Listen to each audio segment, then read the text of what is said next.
Ayo dipersilahkan kelompok 4.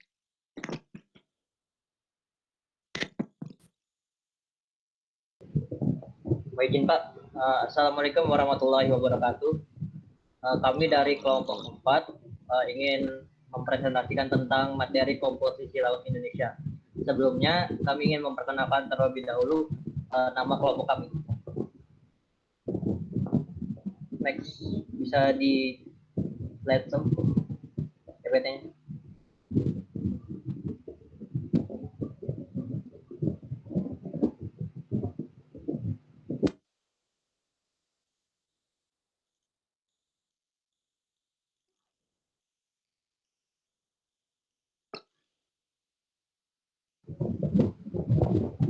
Pak izin, bisa di slide ke atas yang nama kelompok. Mohon izin Pak, mungkin terkendala jaringan Pak, mohon izin share screen ulang Pak. Ya, yang ini aja, yang paling bagus jaringannya. Siap Pak.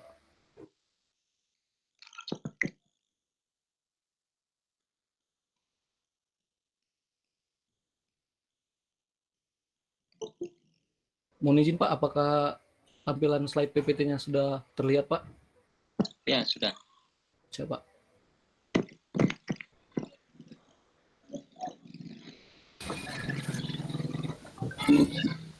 Izin Pak, izin melanjutkan. Izin melanjutkan.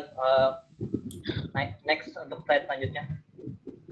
Izin Pak untuk mengenalkan nama anggota kelompok. Yang pertama ada Ahmad Ojan Wijaksono, yang kedua ada Firmansyah, yang kedua saya sendiri Muhammad Hafiz Ladi, yang keempat Muhammad Jaki Ramdhani, yang kelima Renzi Septiani, yang keenam Rahmat Yantoro, yang terakhir adalah Diamuddin Bandulto. Next. Untuk outline yang akan kita bahas pada materi kali ini, yang pertama ada pengertian laut, yang kedua ada wilayah laut Indonesia, yang ketiga batas wilayah Indonesia, yang keempat eksplorasi laut Indonesia, yang kelima pengaruh laut akibat perubahan iklim di Indonesia. Untuk materi pengertian laut akan dijelaskan oleh teman saya. Next.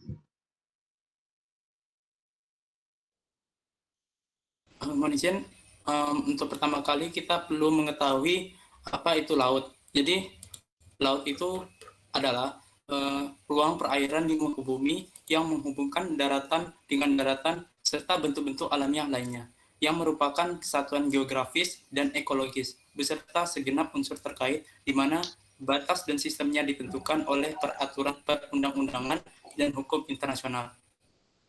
Luas lautan Indonesia itu lebih besar dibandingkan dengan luas daratannya, yaitu 1/3 luas Indonesia adalah daratan dan 2/3 luasnya itu adalah lautan.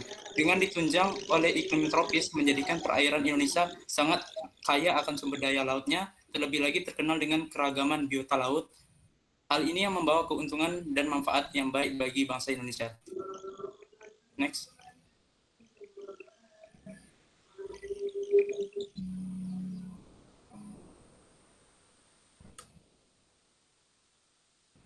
Secara geografis, Indonesia membentang dari 6 derajat lintang utara sampai 11 derajat lintang selatan dan 92 derajat sampai 142 bujur timur. Terdiri dari pulau-pulau besar dan kecil yang jumlahnya kurang lebih dari 17.504 pulau. 34 wilayahnya adalah laut atau seluas 5,9 juta kilometer persegi dengan panjang garis pantai yaitu 95.161 km. Yang kedua setelah Kanada. Secara geologi, Indonesia terletak pada pertemuan 3 lempeng besar, yaitu lempeng Pasifik, lempeng Eurasia, dan lempeng India Australia. Di sebelah barat terdapat paparan Sunda dengan laut dangkal dari ujung barat hingga ke ujung timur. Batas-batas wilayah laut tersebut terdiri dari batas-batas laut teritorial ZEE dan landas kontinen yang akan diselesaikan melalui perundingan. Adapun batas-batas wilayah laut yang telah diselesaikan yaitu pertama meliputi batas landas kontinen antara Indonesia dan Malaysia yang disahkan melalui keputusan Presiden tentang pengesahan hasil perundingan batas landas kontinen bersama Indonesia dan Malaysia di Selat Malaka dan di Laut Cina Selatan. dan juga melalui undang-undang tentang penetapan hasil perundingan garis batas laut wilayah bersama antara Indonesia dengan Malaysia di Selat Malaka. Selanjutnya, ada batas landas kontinen antara Indonesia dan Australia yang disahkan melalui keputusan Presiden tentang pengesahan hasil perundingan batas dasar laut antara Indonesia dengan Australia di Laut Arafura dan di sebelah selatan Pulau Irian. Dan juga melalui keputusan Presiden tentang pengesahan hasil perundingan garis-garis batas landas kontinen bersama antara Indonesia dengan Australia di Laut Timur dan Laut Arafura. Lalu ada batas laut teritorial antara Indonesia dan Papua Nugini di utara dan selatan pulau yang disahkan bersama dengan batas-batas darat melalui undang-undang tentang pengesahan hasil perundingan garis-garis batas tertentu antara Indonesia dan Papua Nugini. Lalu ada batas laut teritorial antara Indonesia dan Singapura yang disahkan tentang pengesahan hasil perundingan antara Indonesia dengan Singapura di Selat Singapura. Selanjutnya ada batas laut teritorial antara Indonesia dan India yang disahkan melalui keputusan Presiden tentang pengesahan hasil perundingan garis-garis batas tertentu antara Indonesia dengan India di Laut Andaman. Lalu juga melalui putusan Presiden tentang pengesahan hasil perundingan garis batas landas antara Indonesia dengan India di Laut Andaman dan Samudra Hindia. Next.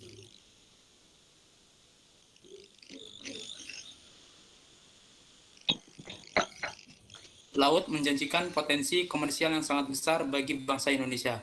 Namun potensi tersebut akan tak berarti bila kita tidak menyadari betapa pentingnya keterlibatan teknologi untuk mengeksplorasi potensi serta sumber daya tersebut. Indonesia merupakan negara kepulauan terbesar di dunia yang terdiri dari 2/3 bagiannya adalah lautan.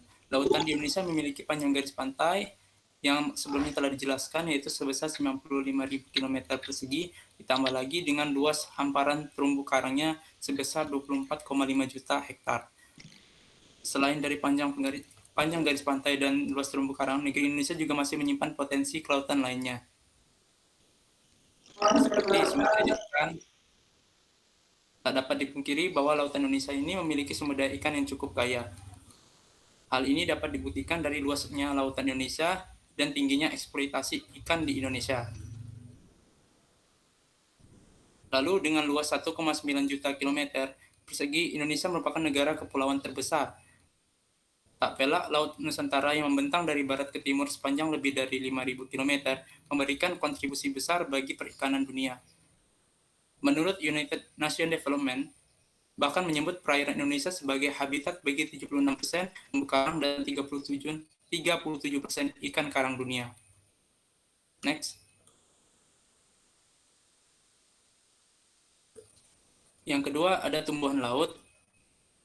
Selain kelompok hewan yang hidup di laut, terdapat pula kelompok tumbuhan yang disebut tumbuhan laut, yang juga banyak memiliki nilai gizi dan ekonomi. Salah satu produk-produk yang sudah diketahui manfaatnya adalah yaitu akroalgae laut yang dikenal dalam dunia perdagangan dan sebutannya yaitu rumput laut. Rumput laut ini lebih dikenal dengan sebutan seaweed atau merupakan salah satu sumber daya hayati yang sangat melimpah di perairan Indonesia, yaitu sekitar 8,6% dari total biota di laut. Next. Selanjutnya akan dijelaskan oleh teman kelompok lain. Selanjutnya untuk mineral dan pertambangan. Indonesia merupakan pertemuan 3 lempeng tektonik dunia yang menyebabkan timbulnya gunung berapi yang kaya dengan mineral logam seperti emas, perak,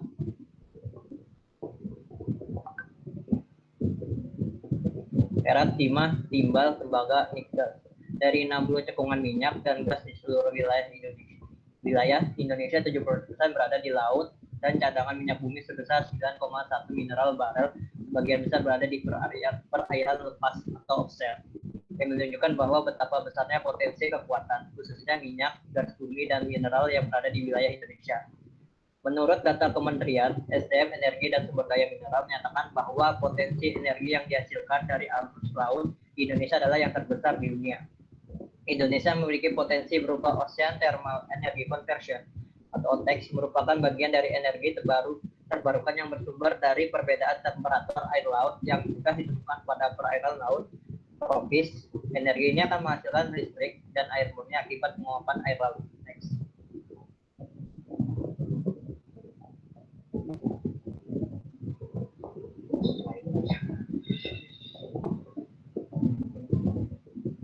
Berdasarkan riset dari Kementerian Kelautan dan Perikanan terkait dengan kandungan dasar laut Indonesia, dalam memiliki 60 cekungan minyak dan gas bumi yang diperkirakan dapat menghasilkan 84,48 miliar barel minyak. Dari jumlah cekungan itu, 40 cekungan terdapat di lepas pantai dan 14 cekungan di pesisir. Menurut data SDM, menyatakan bahwa potensi energi yang dihasilkan dari arus laut Indonesia adalah yang terbesar. Hal ini juga diperkuat dengan dugaan Dr. Yusuf Surahman, Direktur Teknologi Inventarisasi Sumber Daya Alam, DESDA BPPT, kandungan mineral yang bernilai ekonomis akan ditemukan dalam jumlah potensial di perairan utara, Sulawesi, dan Maluku. Karena topografi dasar lautnya sama dengan di Papua Nugini yang telah diketahui kaya akan sumber mineral dasar laut. Sumber tambang dasar laut di Papua Nugini mengandung tembaga, seng, lumpur, emas, dan perak. Eksploitasinya mencapai 200 ton per hari. Next.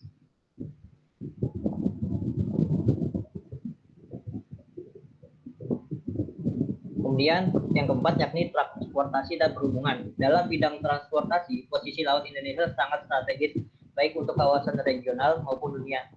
Jasa transportasi laut atau pelayaran menjadi sebuah potensi ekonomi yang besar bagi Indonesia dengan konektivitas antar pulau maupun dengan negara lain.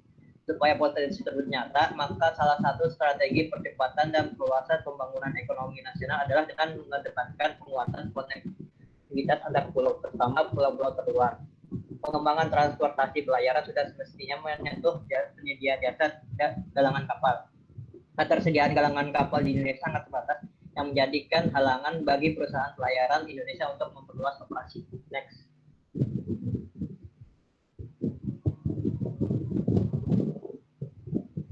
Kemudian yang kelima, tempat wisata. Selain dikenal dengan potensi komoditas laut, lautan dan perikanan yang melimpah, Indonesia juga kaya dengan terumbu karang yang cantik serta beragam spesies koral dan ikannya. Sejumlah laut Indonesia yang cantik banyak menjadi incaran wisata, baik lokal maupun asing. Seperti Taman Laut Bunaken, yakni taman laut yang terletak di ujung utara Sulawesi. Di Taman Laut Bunaken terkenal dengan rumah bagi sekitar 360 spesies koral dan berbagai jenis ikan dan mamalia. Menurut Deputi Pemasaran Mancanegara Indonesia, memiliki lebih dari 700 spot diving dan snorkeling yang sudah punya pamer untuk menyelam antara lain Senegal, Pulau Keraka, Pulau Syahril, Batu Kapat, Pulau Hatta, serta Pulau Ai. Selain itu, Indonesia juga memiliki 20 titik penyelaman di Bunaken, Sulawesi Utara, Taman Nasional Wakatobi, di 80 titik penyelaman di Selat Lembah Sulawesi Utara, serta 3 spot diving di Pulau Weh Aceh. Sejumlah titik penyelaman yang tersebar di Labuan Bajo, Pulau Komodo, dan Pulau Rinci NTT, 50 titik penyelam laut Alor, 28 titik penyelaman di Derawan, spot diving di Teluk Cendrawasih dan Raja Ampat juga sangat menakutkan. Next. Selanjutnya, pengaruh laut akibat perubahan iklim di Indonesia. Next.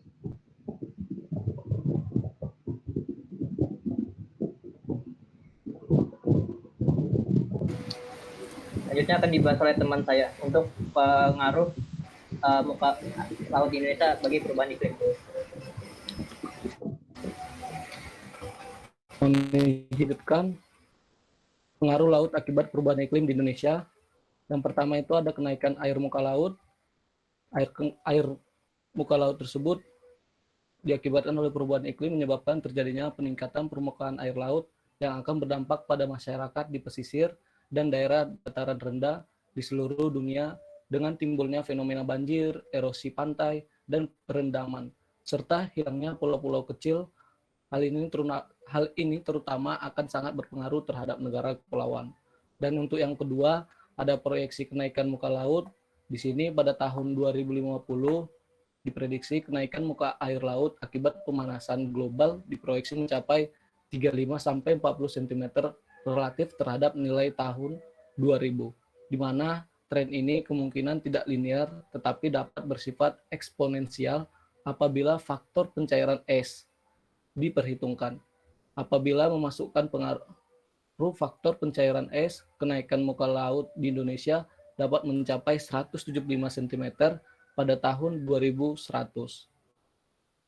Untuk yang ketiga ada tren kenaikan muka laut, di mana di sini dibahas pada bab PENAS pada tahun 2010 melakukan kajian tren kenaikan muka air laut untuk wilayah Indonesia berdasarkan data pasang surut maupun data altimeter, berdasarkan data Simple Ocean Data Assimilation atau SODA antara tahun 1960 sampai 2008, di mana kenaikan muka laut di Indonesia sebesar 0,8 mm per tahun, kemudian meningkat menjadi 1,6 mm per tahun sejak tahun 1960 dan melonjak menjadi 7 mm per tahun dari tahun 1993. Dan yang terakhir, akibat kenaikan muka laut berkaitan dengan dampak perubahan iklim di Indonesia, di mana Indonesia merupakan negara yang rentan terhadap dampak perubahan iklim tersebut, dengan jumlah pulau lebih dari 17.000 dan sebagian besar ibu kota provinsi, serta hampir 65% penduduk tinggal di wilayah pesisir, wilayah Indonesia itu sangat rentan terhadap dampak perubahan iklim, khususnya yang disebabkan oleh kenaikan muka air laut serta pengenangan akibat banjir di wilayah pesisir atau ROB.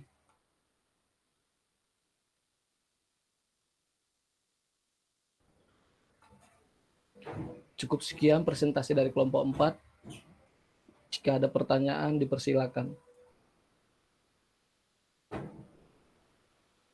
Izin, Pak, sudah selesai, Pak.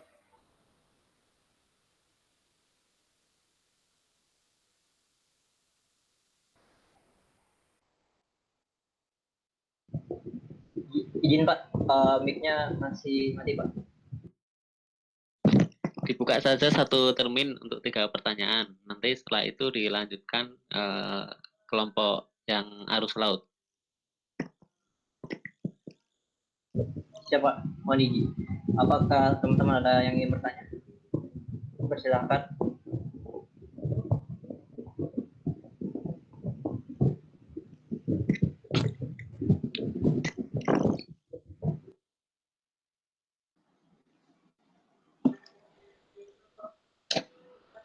Ya, silakan.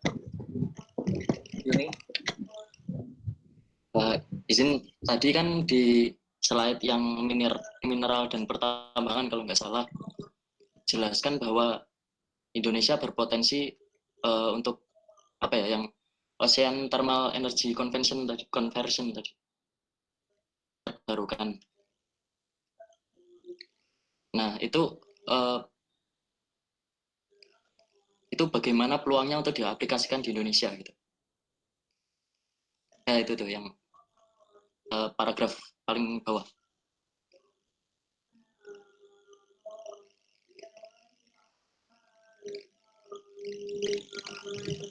Nah, itu izin bagaimana peluangnya untuk diaplikasikan di Indonesia.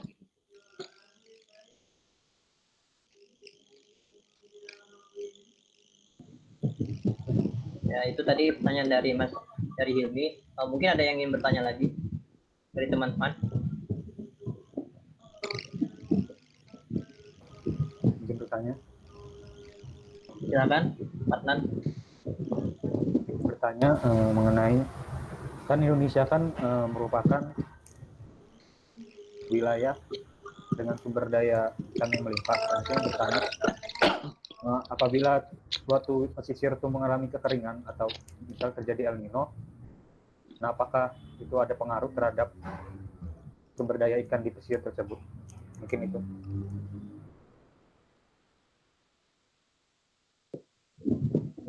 Baik, terima kasih atas pertanyaannya untuk Patnan. Selanjutnya tinggal satu penanya. Ada yang ingin bertanya? Teman-teman kalian. Izin bertanya. Ya, silakan Sultan. Kita tahu sendiri bahwa sebenarnya laut di Indonesia itu cukup banyak sampah ya. Ada nggak sih dari pemerintah tuh cara penanganan atau regulasi di pemerintah untuk penanganan sampah khususnya di laut ini, karena laut ini juga kan kita tahu sebagai sumber kehidupan juga bagi ikan dan terumbu karang. Terima kasih. Terima kasih atas pertanyaannya, Sultan. Mungkin dari teman-teman dari kelompok saya akan menjawabnya. Terima kasih.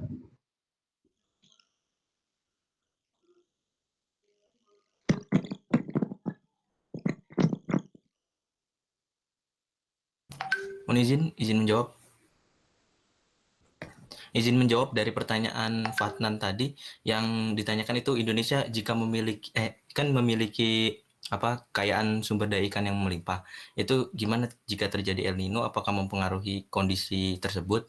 Nah, kita ketahui sendiri Indonesia itu kan juga terletak di lautan Pasifik, di antara lautan Pasifik dan lautan Samudra Hindia gitu.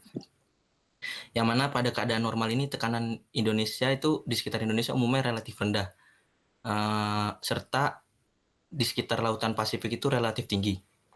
Terjadi ini juga ditandakan dengan terjadinya aliran angin dari lautan Pasifik Timur menuju wilayah Indo-Australia. Nah, pada waktu normal ini, upwelling itu terjadi atau naiknya air laut yang membawa atau kaya nutrisi itu terjadi di pantai Pasifik, khususnya di utara Amerika Selatan. Yang mana upwelling ini akan mendukung terjadinya banyak gitu ekosistem laut yang sehat dan mendorong peningkatan produktivitas perikanan di kawasan tersebut yang terjadi upwelling ini. Pada kasus ini, jika terjadi El Nino, tekanan udara itu tinggi terdapat di Indonesia, khususnya Indo-Australia ini, dengan suhu permukaan Samudra Pasifik itu di Peru lebih tinggi dibanding rata-rata normalnya. Fenomena ini mendukung terjadinya kekeringan yang berdampak pada pasokan hujan kan, yang khususnya di Indonesia. Namun tidak semua fenomena El Nino itu berdampak negatif pada sektor-sektor tertentu gitu. Yang mana khususnya di sektor sumber daya ikan ini, pada sektor kelautan, fenomena ini dapat meningkatkan tangkapan ikan pada kondisi El Nino karena kondisi upwelling ini terjadi di perairan Indonesia gitu. Dengan saya juga membaca beberapa berita khususnya di ekonomi.okezone.com yang mana di situ disebutkan jika pada keadaan El Nino rata-rata penangkapan ikan laut itu perharinya mencapai 2 juta ton. Ini menjelaskan saat itu perairan Indonesia sedang terjadi upwelling atau kenaikan produktivitas ikan di wilayah perairan khususnya Laut Banda di Maluku. Seperti itu. Mungkin menjawab pertanyaan. Jadi tidak semua keadaan El Nino itu berpengaruh negatif. Terima kasih. Mungkin cukup. Bagaimana atas jawaban dari Rahmat Jantoro, Saudara Fatnan? Sudah paham. Apakah sudah buat? Terima kasih. Baik, selanjutnya akan dijawab pertanyaan yang tadi telah disampaikan dari kelompok kami. Silahkan. Mohon izin Pak, izin untuk menjawab pertanyaan dari Saudari Hilmi, di mana untuk pertanyaannya sendiri adalah mengenai bagaimana perkembangan untuk potensi dari dikembangkannya pembangkit listrik tenaga panas laut atau dengan menggunakan menggunakan teknologi Ocean Thermal Energy Compression atau OTEC. Nah, untuk wilayah Indonesia sendiri yang sudah pernah diteliti potensi untuk sumber energi panas laut sendiri itu adalah wilayah Papua bagian timur. Ini penelitiannya dilakukan oleh almarhum Bapak Agus April, di mana potensinya tuh paling tingginya tuh ada di bagian perairan timur Papua. Nah, untuk Indonesia sendiri, prospek penerapan pembangkit listrik OTEC sendiri diprediksi cukup cerah gitu. Kenapa? Karena selain tingkat efisiensinya yang tinggi, dan juga karena wilayah Indonesia kan terletak di tropis dan gradien panas antara permukaan dan laut bagian dalamnya itu cukup optimal untuk dibangunnya pembangkit listrik OTEC ini gitu. Karena untuk membangun sebuah sistem pembangkit listrik menggunakan Ocean Thermal Energy Compression ini, tidak semua lautan di dunia itu bisa digunakan gitu. Hanya daerah-daerah yang memiliki gradien antara permukaan laut dan suhu di laut bagian dalamnya itu lebih dari 25 derajat yang bisa kan alat OTK. Nah, bagaimana perkembangan untuk saat ini? Nah, untuk di Indonesia sendiri, khususnya untuk pembangkit listrik OTK ini belum diaplikasikan gitu. Hanya masih berupa hitungan-hitungan teoritis saja yang dihasilkan lewat beberapa penelitian-penelitian. Dan penelitian terbaru itu juga dilakukan di wilayah NTT. Hasilnya juga cukup memuaskan untuk masih sedikitnya negara-negara bahkan di seluruh dunia juga yang udah memanfaatkannya gitu. Jadi istilahnya secara teoritisnya udah bagus nih si sistemnya tuh, cuman secara pengaplikasiannya masih belum ada belum banyak dilakukan oleh negara-negara lain gitu. Nah, selain itu apa sih manfaat yang didapatkan kita selain dari OTEK ini, selain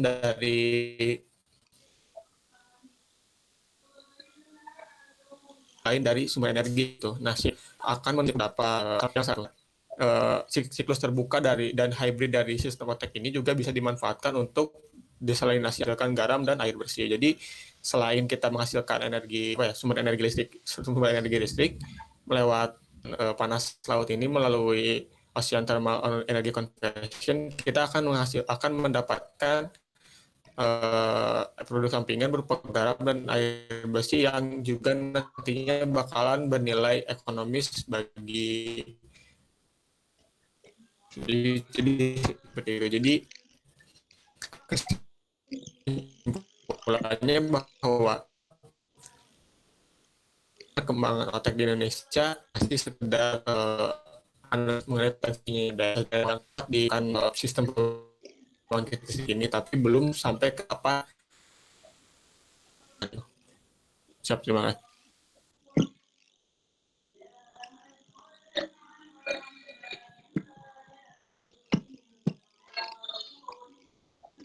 Izin menambahkan,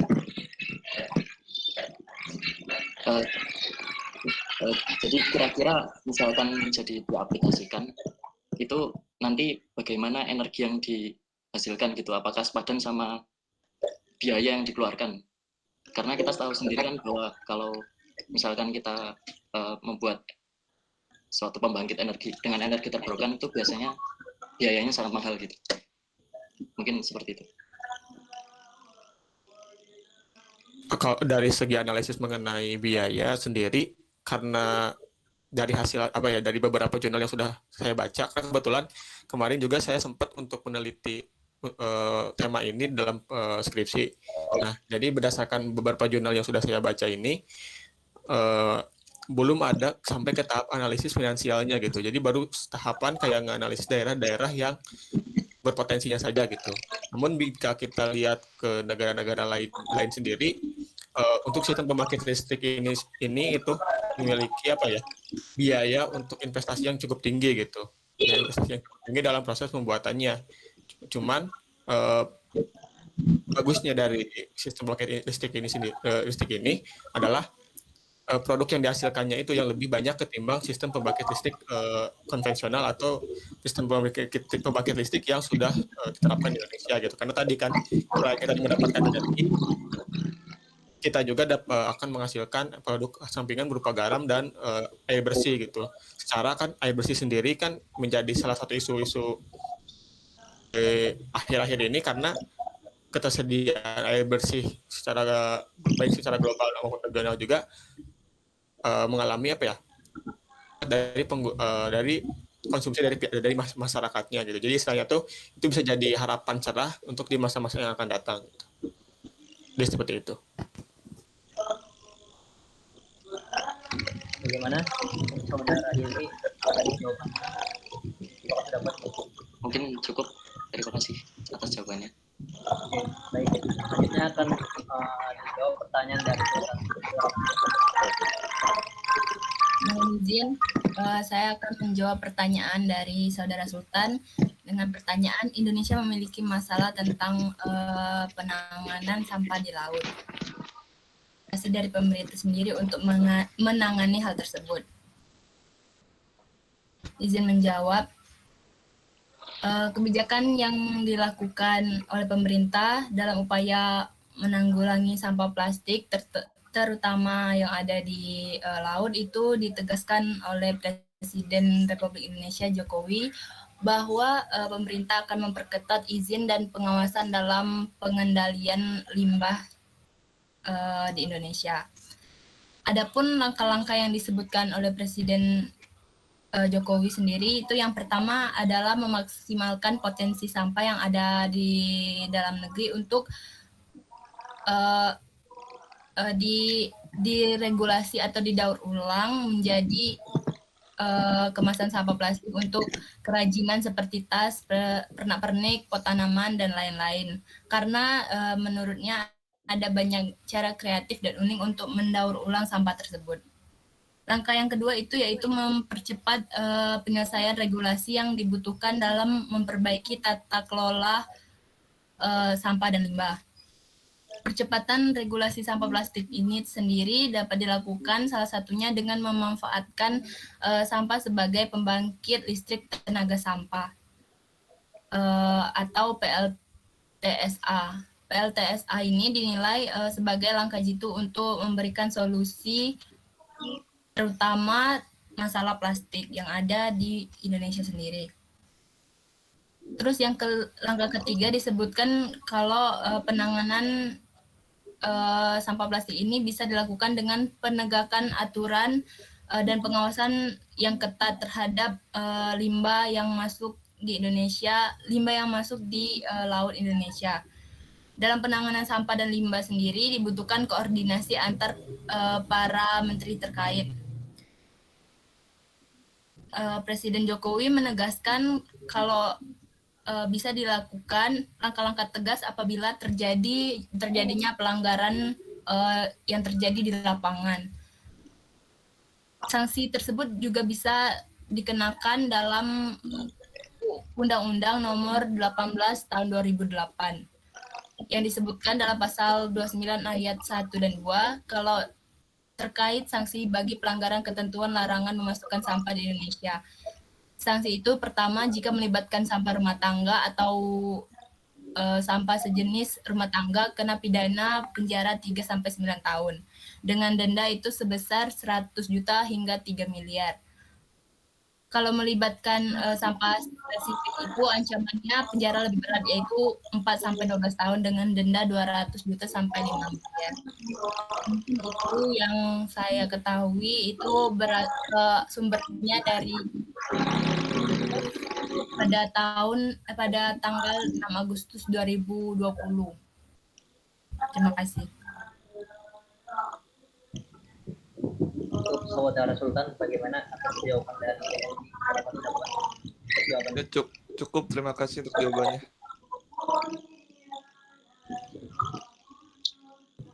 Izin Pak, ini apa langsung ditutup atau bagaimana? Ya, ditutup, diganti kelompok 1 ya. Ya Pak. Yang presentasi dari kelompok kami salah hilap, mohon maaf apabila terjadi kesalahan pada saat melakukan presentasi. Wassalamualaikum warahmatullahi wabarakatuh.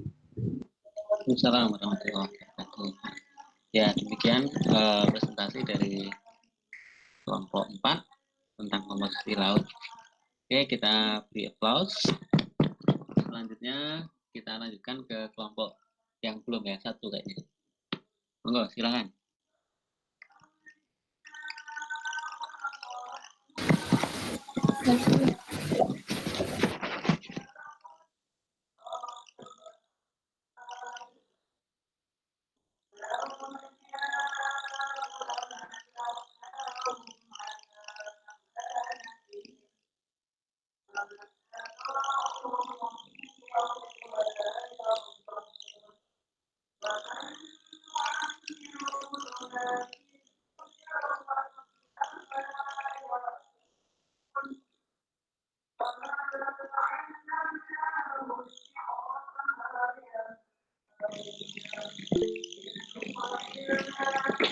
Ya, kelompok 1, bagaimana?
Nih, Fiona jaringannya bagus enggak?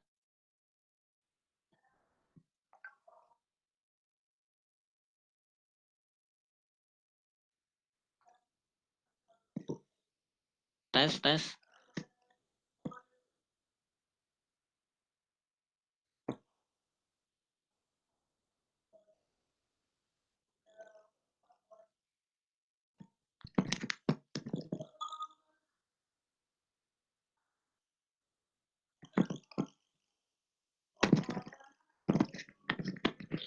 Ini kelompok 1 ada Asma, Fiona, Fatnan, Hilmi, Tegar, sama Zazid. Yang jaringannya bagus coba.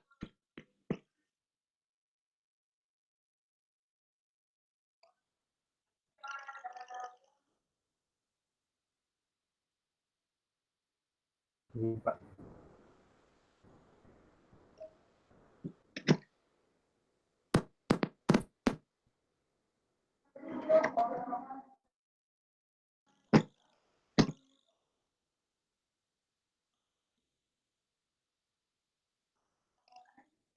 Ya.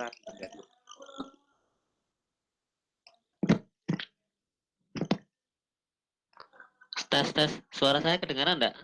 Siap, terdengar, Pak. Oh. Bagaimana kelompok 1? Lama sekali nih. Izin Pak, izin share screen Pak. Ya. Monggo.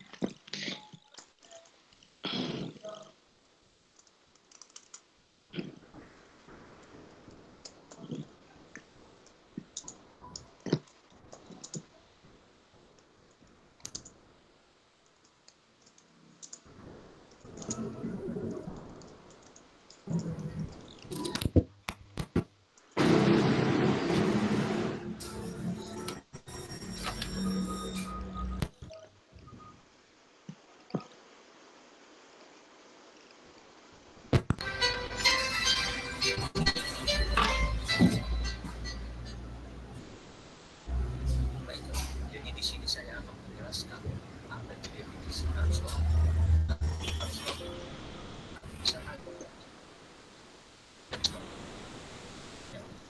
Dalam artian bahwa arus laut itu merupakan pergerakan massa air secara vertikal dan horizontal sehingga menuju keseimbangannya, atau gerakan air yang sangat luas yang terjadi di seluruh lautan dunia. Pada hakikatnya, energi yang menggerakkan massa air laut itu tersebut berasal dari matahari. Adanya perbedaan pemanasan matahari terhadap permukaan bumi itu dapat menimbulkan perbedaan energi yang diterima oleh permukaan bumi. Nah, perbedaan ini dapat menimbulkan fenomena arus laut. Dan angin juga merupakan mekanisme yang dapat menyeimbangkan energi di seluruh muka bumi. Nah, kedua fenomena ini tuh saling berkaitan antara satu dengan lain, di mana angin merupakan salah satu gaya utama yang menyebabkan timbulnya arus laut, selain gaya yang timbul akibat dari tidak samanya pemanasan serta pendinginan air di laut. Jadi menurut ini tahun 2002 bahwa sirkulasi dari arus laut itu terbagi atas dua kategori, yaitu sirkulasi di permukaan laut dan sirkulasi di dalam laut.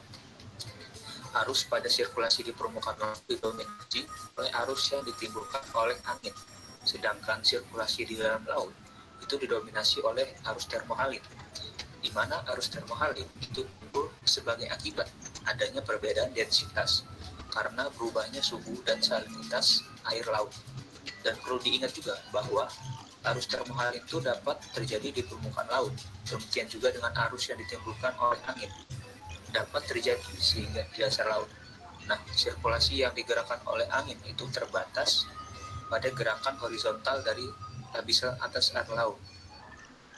Sirkulasi termohalit mempunyai komponen gerakan vertikal dan merupakan agen dari percampuran massa air yang ada di lapisan dalam. Selain harus dipengaruhi oleh paling tidak 3 faktor, yaitu yang pertama bentuk bangunan instrumental dan pulau-pulau yang ada di sekitar beberapa sistem dari posisi dari ruangan harus dipengaruhi oleh sisi yang atas batas tinggi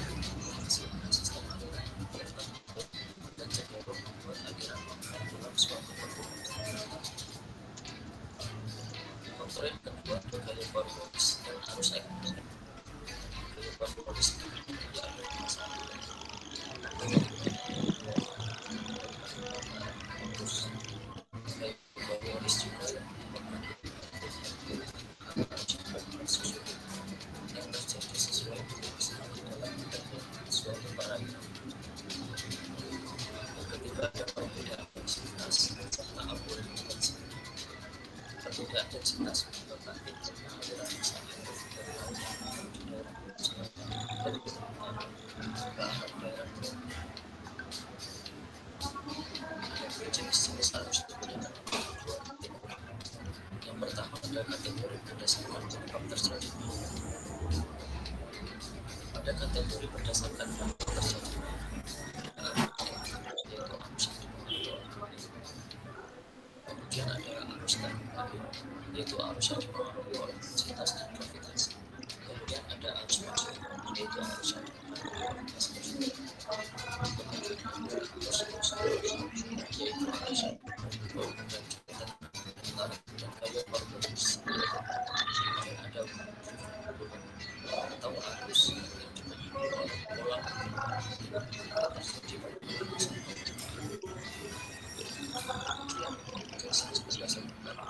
kedua yaitu berdasarkan kedalaman.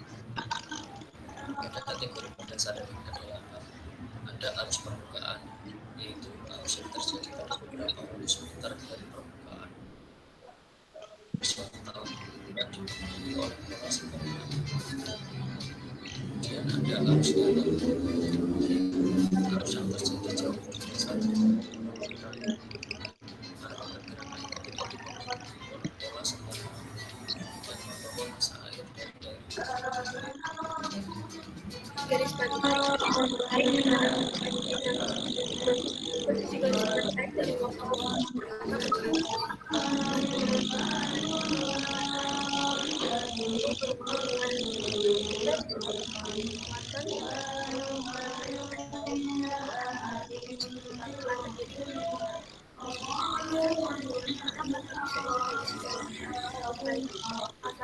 adalah abrasi adalah di mana terjadi penggigisan pantai yang disebabkan oleh lembaga laut dan arus laut yang bersifat berusaha.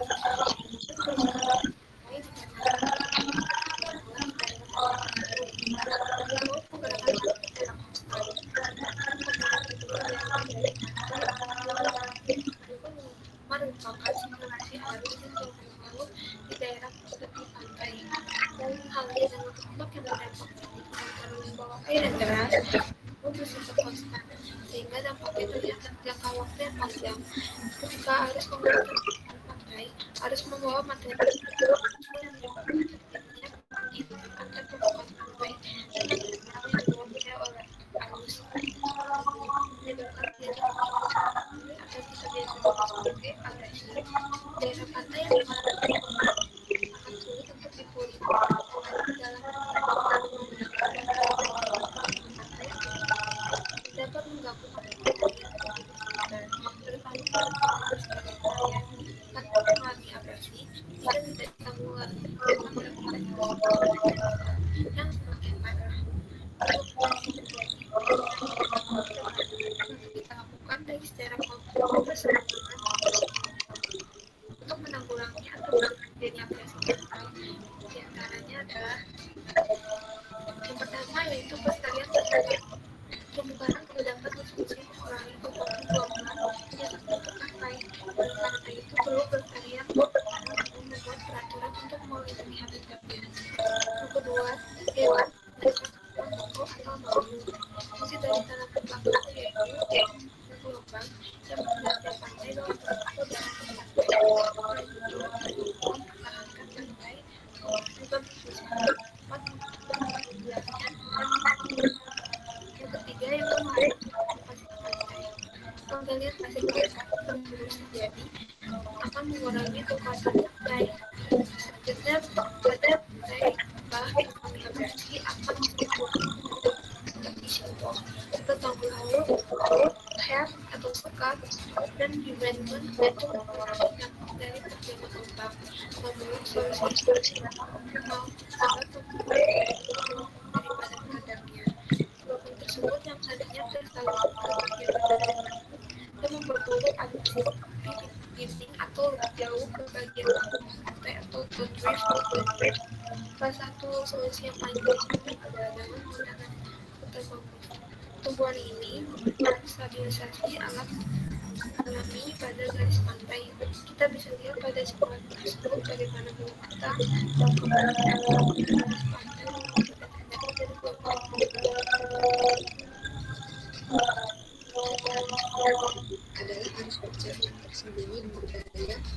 sehingga arus ini dapat menghadap seseorang ke tengah laut.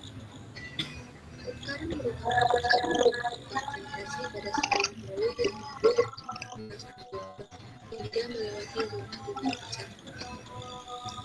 Karena terbentuk ketika gelombang datang dan menghempas garis pantai yang berbentuk cepung.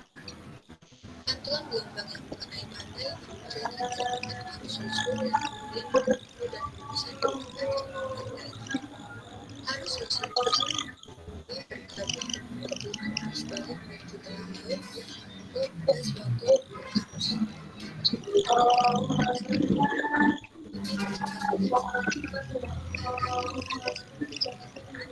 kecepatan putaran melebihi kecepatan peraturan Olimpiade. Terdapat beberapa karakteristik area lingkaran jika dibandingkan kecepatan arus ini mencapai 8 km per jam dan panjang alirannya bisa mencapai 70 meter. Sehingga orang yang menantikan kesulitan karena tertahan oleh arus yang sangat keras. Hal itu bisa menyebabkan mereka yang terus berusaha melawan arus menjadi kelelahan dan tenggelam.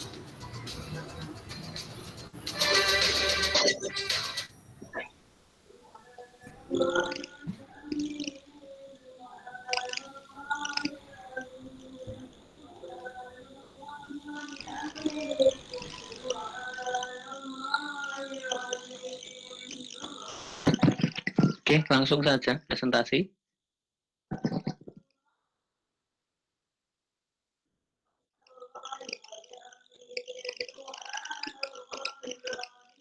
Baik, Pak.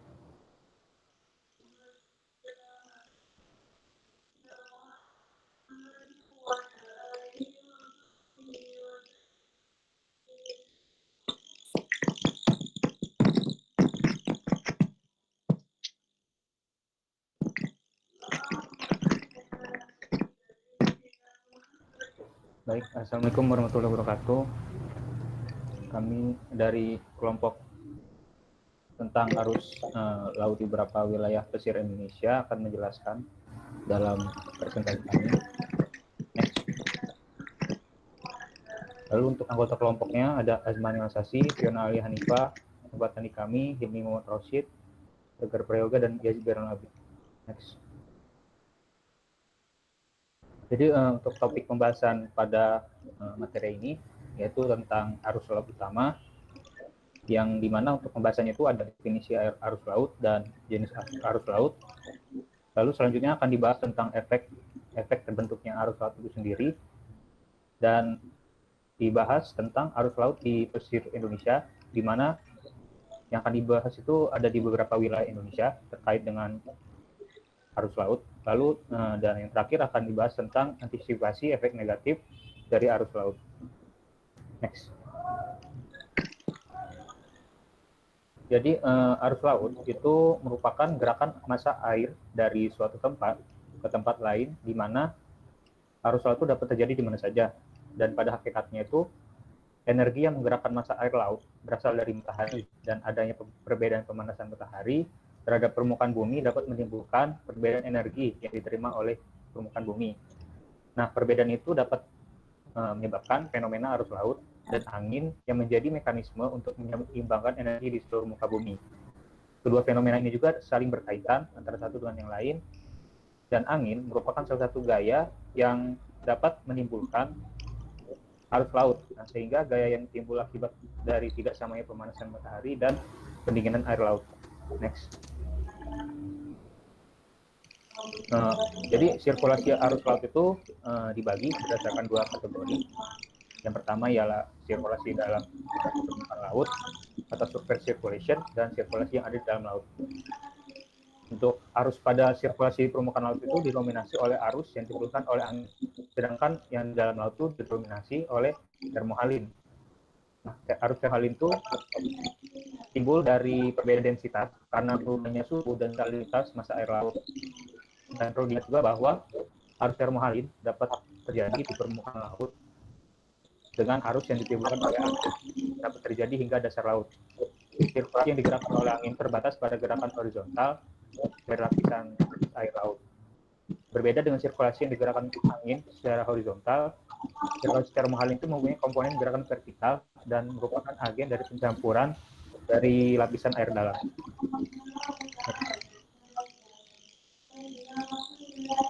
Jadi arus itu dipengaruhi oleh tiga faktor. Yang pertama ada bentuk topografinya, lalu ada gaya Coriolis yang mempengaruhi aliran massa air, di mana gaya ini membelokkan arah dari arah yang lurus. Nah, gaya Coriolis juga menyebabkan timbulnya perubahan arah arus, dan yang terakhir itu ada perbedaan densitas serta upwelling, dan perbedaan densitas itu menyebabkan aliran massa air dari laut yang dalam di daerah kutub selatan dan utara ke arah daerah tropis.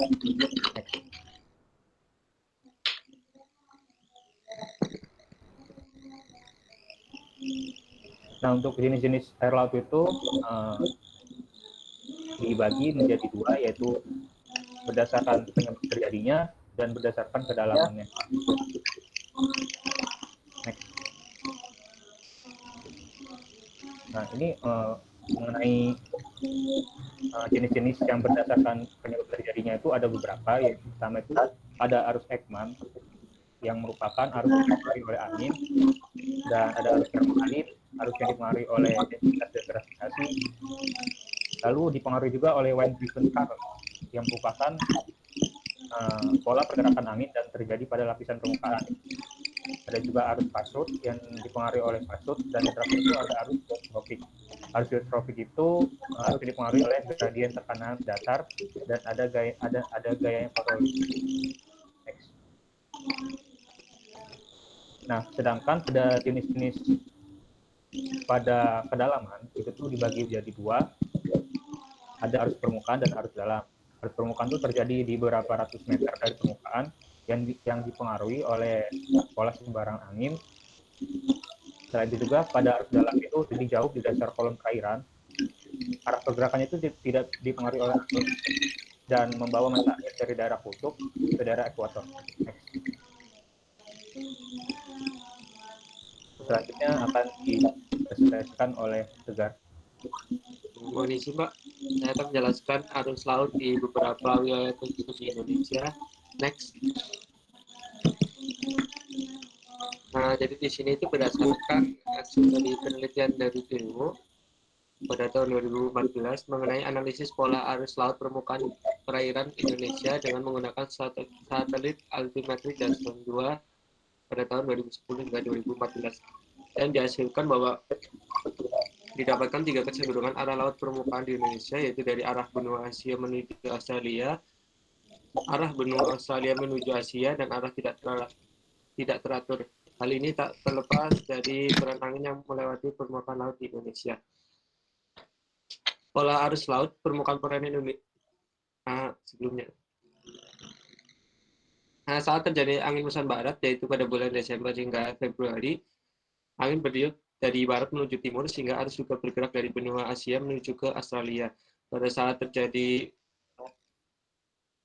angin muson timur, yaitu pada Juni hingga Agustus, angin bertiup dari arah timur menuju barat, yaitu dari benua Australia menuju ke benua Asia. Sedangkan saat terjadi musim peralihan, baik saat peralihan dari muson barat ke muson timur, yaitu pada bulan Maret hingga Mei, maupun saat peralihan dari muson timur ke muson barat, yaitu pada bulan September hingga November, pergerakan arus tidak teratur dan cenderung terbagi menjadi dua arah, yaitu dari benua Asia menuju Australia dan sebaliknya. Namun kecepatan arus dari periode peralihan ini biasanya lemah di hampir seluruh perairan di Indonesia. Next.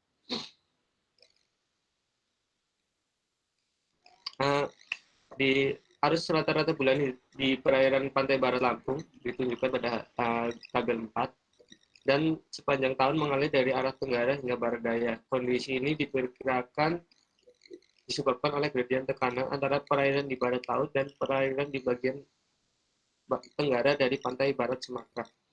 Kecepatan arus ini berkisar 1 cm per second hingga 45 cm per detik. Pada musim barat antara bulan November hingga Maret, arus mengalir dengan kecepatan 27 hingga 45 cm per detik dan mencapai kecepatan maksimum pada bulan Desember. Arus pada musim barat ini mengalir dengan tetap menuju ke arah tenggara, sedangkan arus pada musim timur antara bulan April hingga Oktober melemah dengan kisaran kecepatan antara 1 hingga 36 cm per detik. Pada bulan Juli, arus di perairan pantai barat Lampung mencapai minimum berkisar 1 hingga 5 cm per detik. Kemudian pada 3 bulan pertama, April hingga Juni, arah arus tetap menuju tenggara. Kemudian arah arus berubah-ubah pada bulan Juli hingga September. Meskipun demikian, arah arus tetap secara umum tetap mengalir ke arah tenggara, ke arah selatan atau tenggara. Hal ini diduga karena ada gradien tekanan hidrostatik yang tetap antara perairan barat Sumatera di dekat Khatulistiwa dan perairan pantai yang ada di Lampung. Tekanan hidrostatik yang relatif tinggi di daerah Khatulistiwa diperkirakan antara lain karena adanya aliran massa air dari arus sakal Khatulistiwa atau equatorial counter current dari bagian tengah Laut Hindia menuju timur dan terputus oleh pantai Sumatera di daerah Khatulistiwa. Next.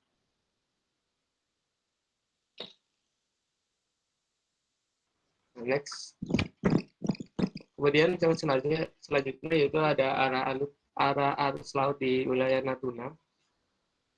Pada peta tersebut, untuk mengetahui laut tentunya harus tahu kedalamannya, dan pada peta tersebut menunjukkan bahwa warna biru laut itu mengartikan sangat dalam, sedangkan warna coklat adalah laut dangkal. Kedalaman laut Natuna itu mulai dangkal hingga laut dalam. Laut Natuna atau Laut Cina Selatan memiliki karakteristik unik dan sangat mempengaruhi arus laut di Indonesia pada umumnya. Arus ini berbalik pada setiap pergantian musim akibat perubahan musim yang mempengaruhi suhu, angin, dan kelembaban udara. Kombinasi fenomena ini disebut dengan melt ocean. Next.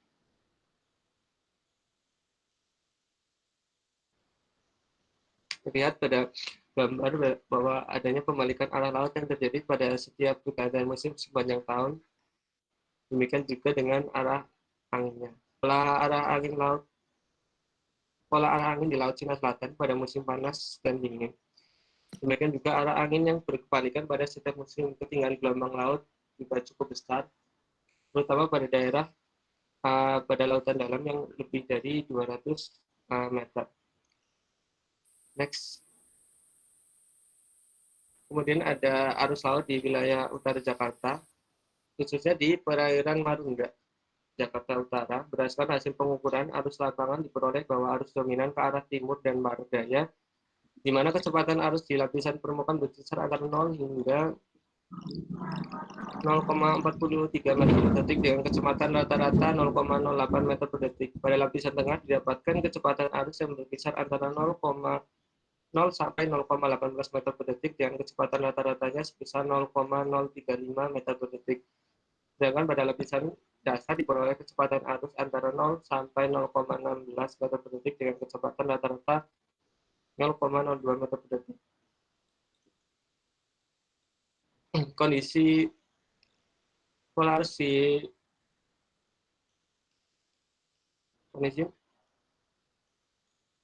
di perairan Marunda, arus menyebar ke dua arah yang berlawanan, yaitu arah timur laut dan arah barat daya. Dominasi arus yang bergerak ke timur laut dan barat daya tersebut dapat terjadi karena secara umum pola arus ini di perairan Teluk Jakarta pada bulan Juni cenderung bergerak dari arah timur laut, kemudian masuk Teluk dan akan dibelokkan ke arah barat daya atau barat laut. Hal ini dikarenakan Teluk Jakarta merupakan perairan semi terbuka, maka sistem arus yang terjadi akan sangat dipengaruhi oleh kondisi batimetri atau pulau-pulau, sehingga di perairan Marunda merupakan perairan yang terdapat di Teluk Jakarta, maka dominasi arah arusnya juga tidak akan jauh berbeda. Next. Mohon izin sebelumnya ada yang ketinggalan. Terakhir yaitu kondisi di pantai Kota Cirebon. Kondisi arus di perairan Kota Cirebon didominasi oleh arus pasang surut. Kecepatan maksimum arus laut pada kondisi pasang menuju surut dan surut menuju pasang adalah sebesar 0,32 meter per detik. Sebaliknya kecepatan minimum terjadi saat kondisi pasang tertinggi dan surut terendah, yaitu sekitar 0,02 meter per detik. Pola arus di perairan kota Cirebon dipengaruhi oleh morfologi pantai Cirebon yang memanjang dari selatan ke utara. Pola arus laut didominasi oleh aliran yang menuju ke tenggara yang kemudian berbelok ke arah timur pada saat pasang menuju surut maksimum. Pada saat surut menuju pasang maksimum, arah pasang surut didominasi oleh aliran menuju ke barat dan kemudian berbelok ke arah barat laut. Next. Baik, mohon izin saya akan menjelaskan tentang efek terbentuknya arus laut. Jadi di sini salah satunya efek negatif dari arus laut yaitu abrasi pantai. Abrasi adalah proses di mana terjadi pengikisan pantai yang disebabkan oleh tenaga gelombang laut dan arus laut yang bersifat merusak pantai dikarenakan terganggunya keseimbangan alam di daerah tersebut. Hasil kajian resiko bencana, jumlah penduduk terpapar resiko bencana gelombang ekstrim dan abrasi di Indonesia adalah sebanyak 125.782 jiwa di seluruh wilayah provinsi dengan potensi kerugian mencapai 9 triliun rupiah. Hal tersebut diungkapkan oleh BNPB pada tahun 2014. Lalu dampak atau akibat yang abrasi antara lain yaitu penyusutan lebar pantai sehingga menyempitnya lahan bagi penduduk yang tinggal di syarat terus-menerus. Kerusakan hutan bakau di sepanjang pantai, struktur di sepanjang pantai, dan juga kehilangan habitat ikan perairan pantai karena terkikisnya hutan bakau. Next. Merupakan contoh gambar dari proses abrasi di mana pengikisan pantai atau bibir pantai itu hal yang negatif karena lama-kelamaan akan menggusur atau membuat pijakan di wilayah perumahan yang ada di pesisir pantai, tempat tinggal bagi para nelayan maupun para pedagang yang sedang mencari rezeki menjadi hilang.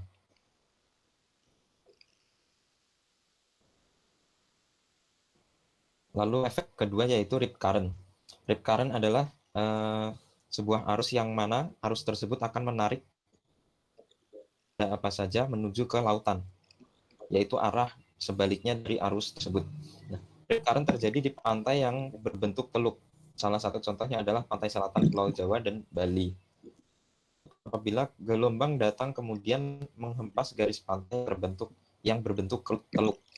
Arus inilah yang menyebabkan hilangnya korban terseret arus yang terjadi di banyak kejadian di pantai selatan Jawa atau Bali. Tahun 1976, dalam Kuswanto dan Setiawan pada tahun 2010 mengatakan bahwa morfologi yang ritmis atau beach cast melengkung berbentuk teluk dapat mengontrol terjadinya rip current. Keberadaan rip current dapat dilihat secara visual dengan memperhatikan perbedaan warna airnya dibandingkan dengan daerah berada di kanan kirinya. Sedangkan menurut Retnowati pada tahun 2010, identifikasi dengan memperlihatkan adanya potongan pada zona gelombang pecah atau surf zone maupun pada foto di udara. Next. Apa saja sih antisipasi dari efek negatif arus laut yang baru saja disebutkan? Nah, beberapa antisipasi untuk mengatasi abrasi pantai yaitu yang pertama adalah pelestarian terumbu karang. Nah, pelestarian terumbu karang ini dapat berfungsi mengurangi kekuatan gelombang yang sampai ke pantai. Oleh karena itu, terumbu karang dengan membuat peraturan untuk melindungi habitatnya, ekosistem terumbu karang, padang lamun, mangrove, dan vegetasi pantai lainnya, merupakan pertahanan alami yang efektif untuk mereduksi kecepatan dan energi gelombang laut sehingga dapat mencegah terjadinya abrasi pantai. Jika abrasi pantai terjadi pada pulau-pulau kecil yang berada di laut terbuka, maka proses penenggelaman pulau akan berlangsung lebih cepat. Yaitu melestarikan tanaman bakau atau mangrove. Melestarikan tanaman bakau atau mangrove ini yaitu tanaman bakau untuk mencegah gelombang yang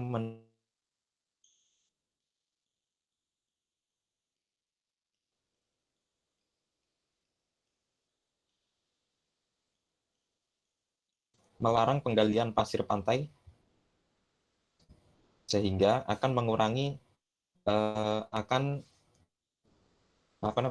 melarang penggalian pantai akan mengurangi kekuatan pantai tersebut. Lalu selanjutnya yaitu dibuat pemecah ombak atau talut.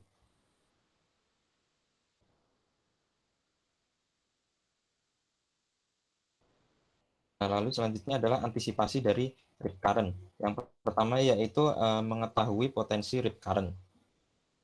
Tersebut harus diketahui oleh seluruh pengunjung sehingga tidak akan main pada zona-zona yang telah dilarang oleh pihak pengelola pantai. Lalu selanjutnya itu memberikan informasi zona berbahaya bagi pengunjung.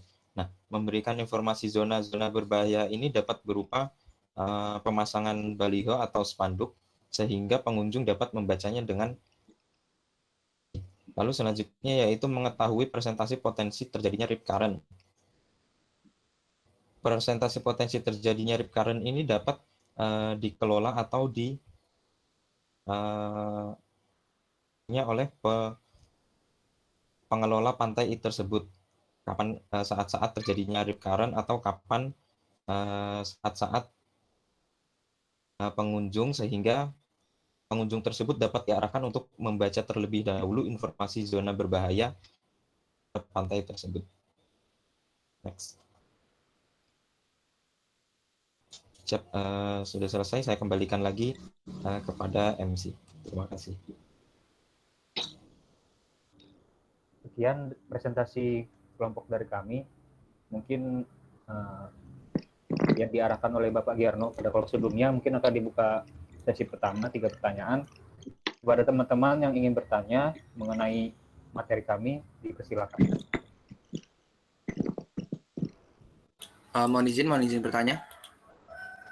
Baik, Zaki silakan. Mohon izin Pak, izin bertanya terkait tadi yang dijelaskan di presentasi ya. Apakah terdapat gitu perbedaan arus laut di perairan pesisir laut selatan dan juga yang ada di sebelah utara Pulau Jawa gitu. Semisal ada, itu penyebab perbedaannya itu apa gitu. Terima kasih. Baik, terima kasih Zaki atas pertanyaannya. Pada teman-teman yang lain yang ingin bertanya, dipersilakan. Mohon izin bertanya. Baik, Karisma. Baik, mohon izin bertanya kepada kelompok yang sudah presentasi. Sebelumnya kan di video dijelaskan bahwa arus laut dapat menyebabkan terjadinya sedimen ke daratan ya. Nah, pertanyaan saya adalah bagaimana hal itu tuh dapat terjadi. Terima kasih. Terima kasih kepada Karisma atas pertanyaannya. Dan dilanjutkan pada Sabit, dipersilakan. Baik, mohon izin bertanya mengenai tadi rip current.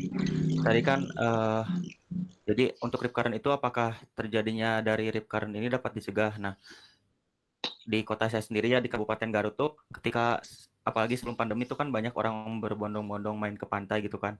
Nah, itu tuh seringkali menelan korban jiwa yang terbawa oleh arus kayak gitu.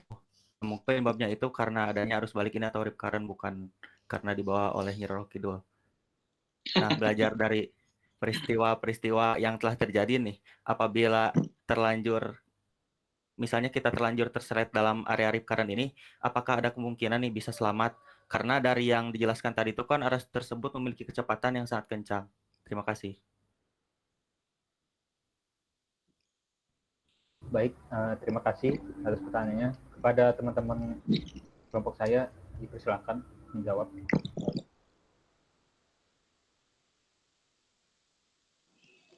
Mohon izin menjawab. Mohon izin Pak. Ya. Mohon izin untuk menjawab pertanyaan dari Zaki. Jadi untuk perbedaan di pantai utara dan pantai selatan Jawa itu yang paling jelas perbedaannya itu dari gelombangnya ya. Jadi gelombangnya itu di pantai utara dan selatan itu beda. Faktor-faktor yang mempengaruhi besarnya ombak atau gelombang itu antara lain kan kecepatan angin, durasi angin, bangkit ombak. Nah, utara itu berhadapan dengan perairan Kalimantan. Jadi area pembangkitan ombaknya itu terbatas, sehingga ombak yang dihasilkan itu cenderung kecil atau lumayan kecil. Sedangkan untuk di pantai selatan itu berhadapannya dengan Samudra Hindia, menghasilkan energi gelombang yang kuat. Jadi ombaknya itu lebih besar gitu dari pantai utara. Untuk faktor lain yang mempengaruhi itu topografi juga mempengaruhi dari gelombang atau arus di pesisir selatan atau Jawa, selatan atau utara Jawa. Jadi endapan erosi dari sungai yang mengalir ke pantai utara itu mengakibatkan dasar lautnya menjadi datar. Nah, untuk pantai selatan itu memiliki dasar laut yang lebih curam dan tidak seragam. Oleh karena itu, sering ditemukan deep current di pantai selatan. Mungkin itu saja yang bisa saya jawab. Apakah ada sanggahan atau? Dari saya cukup. Terima kasih atas penjelasannya untuk Hilmi.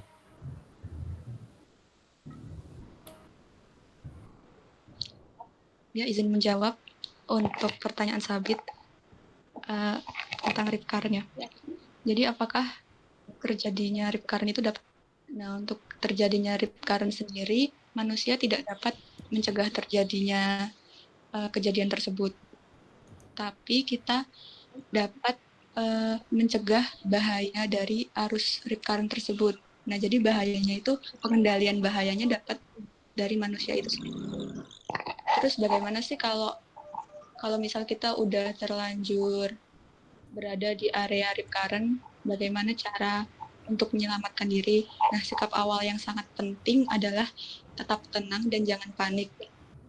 Jadi kalau kita terjebak, udah terlanjur dalam area rip current, usahakan tetap rileks, jangan panik, jangan malah berenang ke pantainya, jangan malah berenang melawan arus. Jadi kalau kita berenang ke pantainya itu kan malah melawan arus ya. Nah itu malah kita jadi kelelahan dan malah capek. Nah kalau kita udah capek, kelelahan, kita malah bakal tenggelam kan. Nah terus satu lagi, kalau bisa diusahakan punya mindset bahwa rip current ini sifatnya tidak menyeret masuk ke dalam air, tetapi menarik langsung ke laut. Nah terus tips selanjutnya yaitu jika rip current cukup sempit, yaitu 3-9 meter, biasanya kan rip current itu lebarnya 3-9 meter, walaupun ada beberapa kasus di luar negeri, kalau saya lihat itu ada yang sampai 30 meter. Nah, kalau misal rip current-nya itu cukup sempit, kita bisa berenang ke samping, sejajar dengan pantai. Kemudian setelah keluar dari area rip current, kita dapat berteriak untuk mendapatkan perhatian orang-orang di sekitar pantai tersebut, agar mereka juga dapat membantu kita narik ke pantainya. Kemudian solusi selanjutnya juga rip current-nya itu sangat lebar dan kita juga nggak pandai berenang, sebaiknya kita tetap rileks untuk mengikuti arusnya dan usahakan itu tetap mengapung ya. Kemudian setelah sampai di bagian head atau kepala rip current, kita pelan-pelan tuh berenang ke samping secara diagonal menjauhi area rip current tersebut. Nah, terus jangan lupa kita juga harus memanfaatkan gerakan ombak yang, kalau ombak kan ke pantai gitu kan ya, Nah, kita memanfaatkan gerakan ombak untuk membantu tubuh kita sampai ke pantai. Begitu kira-kira Sabit, apa sudah jelas? Ya, sudah terima kasih Asma. Bagaimana Sabit? Sudah jelas Pak, terima kasih. Oke. Mohon izin untuk menjawab pertanyaan Asma. Tadi ditanyakan bahwa bagaimana arus dapat menyebabkan terjadinya sedimentasi ke daratan. Jadi saya akan menjelaskan apa itu arus. Arus merupakan gerakan mengalir suatu massa air yang dapat disebabkan oleh adanya radiasi matahari, tiupan angin, pasang air laut, pasang gelombang, dan adanya perbedaan intensitas air laut. Nah, dari penyebab tersebut, terdapat beberapa arus yang dapat menyebabkan sedimentasi di pantai. Pertama yaitu pasang pasang surut air laut. Perpindahan air massa air laut dari lokasi lain pada waktu pasang surut menyebabkan timbulnya arus pasang. Biasanya arahnya kurang lebih bolak-balik. Yaitu jika air bergerak naik, maka arus mengalir masuk. Sedangkan pada saat air bergerak turun, maka arus mengalir keluar. Arus pasang ini berperan terhadap proses di pantai seperti penyebaran sedimen dan abrasi pantai. Pasang naik akan menyebabkan sedimentasi dekat pantai, sedangkan biaya surut akan menyebabkan majunya sedimentasi ke arah laut lepas. Arus pasang umumnya tidak terlalu kuat, sehingga tidak dapat mengangkut sedimen yang berukuran besar. Yang selanjutnya yaitu arus yang diakibatkan dari hempasan gelombang. Arus yang berfungsi sebagai media transport, sedimen dan berbagai agen sedimentasi arus yang dipengaruhi oleh hempasan gelombang. Gelombang yang datang menuju pantai dapat menimbulkan arus pantai atau shore current yang berpengaruh terhadap proses sedimentasi atau abrasi di pantai. Arus pantai ini disebabkan terutama oleh besarnya sudut yang dibentuk antara gelombang yang datang dengan garis pantai. Jika gelombang yang datang pecah di daerah pantai, hal itu dapat menyebabkan terjadinya proses sedimentasi dan erosi di pantai. Pecahan gelombang tersebut langsung disangkut atau menggerakkan material lepas ke pantai. Hal ini yang dapat menyebabkan terjadinya sedimentasi di pantai. Namun, walaupun bahwa sedimentasi ke daratan di saat yang bersamaan juga menyebabkan terjadinya abrasi. Sebab material yang dibawa oleh arus berjatuhan dengan material di garis pantai. Sehingga, seperti yang sudah dijelaskan dalam video, daripada menimpa sedimen ke daratan, arus lebih sering menyebabkan sedimen daratan terbawa ke laut akibat proses abrasi. Apakah sudah dijelaskan?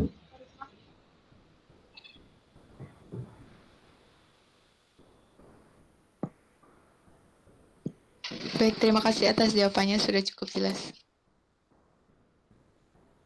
Baiklah, terima kasih kepada pemirsa yang sudah menjawab.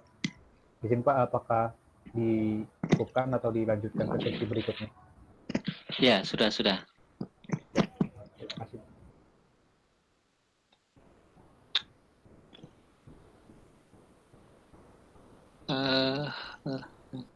Oke, terima kasih untuk kelompok 1 yang bahas tentang arus laut di Indonesia ya. Terima kasih untuk presentasi dan performanya.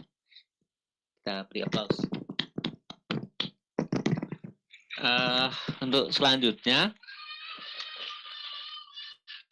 ini kan sudah pertemuan ke-6 ya. Mohon izin Pak. Ya? Mohon izin Pak. Mohon maaf untuk kelompok 3 belum presentasi Pak. Oh, belum ya? Belum Pak. Belum ya? Sebentar. Ini kelompok 3, cuma kelompok 3 yang belum ya? Iya benar Pak, tinggal kelompok 3 Pak. Waduh, tinggal 18 menit ya. Kalau gitu kelompok 3 ini aja ya, presentasi aja, videonya enggak usah ya. Biar cepat. Halo?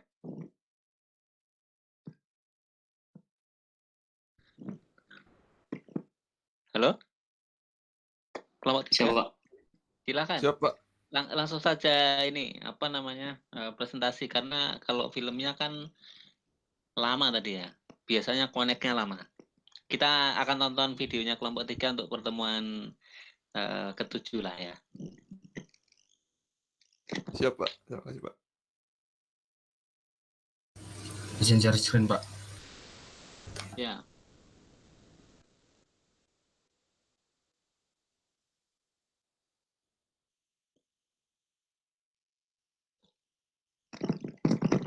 Nanti videonya biar saya yang putar aja nanti.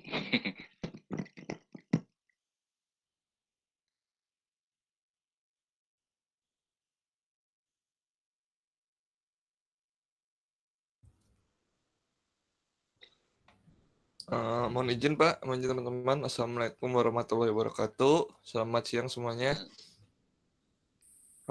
Pada kesempatan kali ini, kami dari kelompok 3 akan membahas tentang bagaimana variasi gelombang laut di dunia dengan variasi gelombang laut di Indonesia.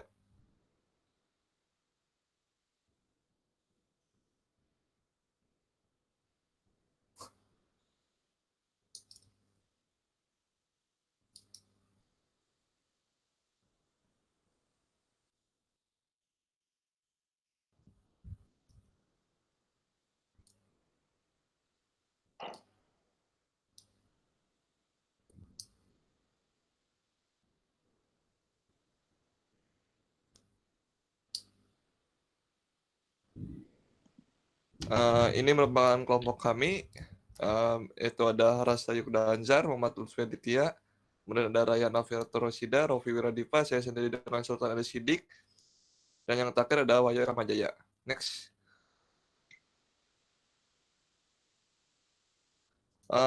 Berikut adalah pembahasan yang akan kita jelaskan pada presentasi kali ini. Yang pertama adalah pengertian dari gelombang laut itu sendiri, kemudian yang kedua ada pembentukan, bagaimana proses pembentukan gelombang laut, akan dari gelombang laut, dan yang keempat ada jenis gelombang laut, dan yang terakhir ada variasi gelombang laut di dunia dan juga di Indonesia.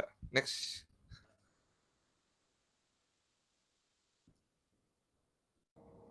Siap, mohon izin Pak. Yang pertama itu ada pengertian gelombang laut. Next.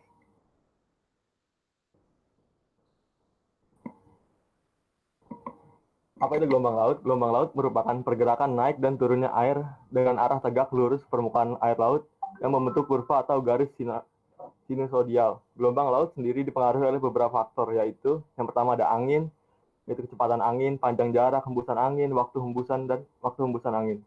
Selanjutnya ada geometri laut, yaitu topografi atau profil laut dan bentuk pantai. Selanjutnya ada gempa apabila terjadi tsunami. Ombak atau gelombang pada permukaan laut umumnya diakibatkan oleh aliran energi yang berasal dari angin, kemudian diteruskan ke permukaan air laut. Ukuran dan bentuk dari gelombang ombak terbentuk dari kecepatan dan durasi angin, serta di mana wilayah yang terkena tiupan angin itu berada. Jenis gelombang yang paling kecil adalah riak air, sementara gelombang air paling besar muncul dari tengah samudra, di mana lautan terbentang luas. Next.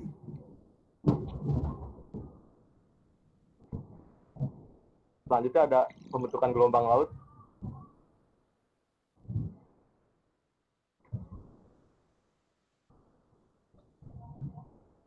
Secara sederhana dapat dijelaskan tahap pembentukan gelombang ketika laut dalam keadaan tenang dan kemudian angin bertiup secara terus-menerus dengan kecepatan vektor. Terjadi 3 proses fisik yang berlangsung adalah sebagai berikut. Yang pertama ada turbulensi dalam angin menyebabkan fluktuasi acak di permukaan laut yang menghasilkan gelombang-gelombang kecil atau ripples dengan panjang gelombang beberapa sentimeter. Yang kedua ada tiupan angin yang terus-menerus menyebabkan gelombang kecil menjadi lebih besar. Pertumbuhan yang sebenarnya terjadi ketika gelombang semakin besar. Meluasnya permukaan gelombang menyebabkan perbedaan tekanan yang besar sehingga terjadi ketidakstabilan dan suplai energi dari angin menjadi berlipat sehingga gelombang tumbuh secara eksponensial. Selanjutnya terakhir ada gelombang-gelombang yang tumbuh saling berinteraksi untuk menghasilkan gelombang yang lebih panjang. Interaksi memindahkan energi dari gelombang-gelombang yang lebih pendek ke gelombang yang frekuensinya sedikit lebih rendah. Proses transfer energi tersebut menyebabkan sebagian gelombang dapat merambat, sehingga kecepatan melebihi kecepatan angin yang bertiup, sehingga dapat keluar dari daerah pertumbuhannya.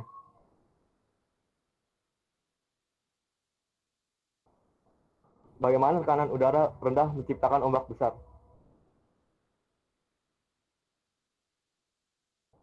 Udara memiliki massa dan oleh karena itu udara memiliki tekanan, sehingga dapat menekan udara yang ada di lapisan bawahnya. Tekanan ini juga turut dipengaruhi oleh gravitasi bumi. Itulah sebabnya kenapa tekanan udara di daerah yang lebih rendah lebih mampat daripada di daerah yang lebih tinggi, seperti pegunungan.